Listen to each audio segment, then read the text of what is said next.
இரு கண்கள் மூடி செல்லும் போதும் ஒரே மௌனம்.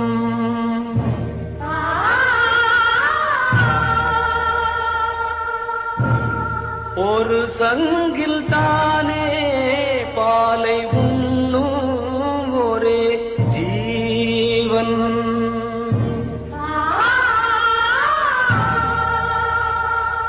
சொர்க்கத்திலே இது முடிவானது, சொர்க்கம் என்றே இது முடிவானது.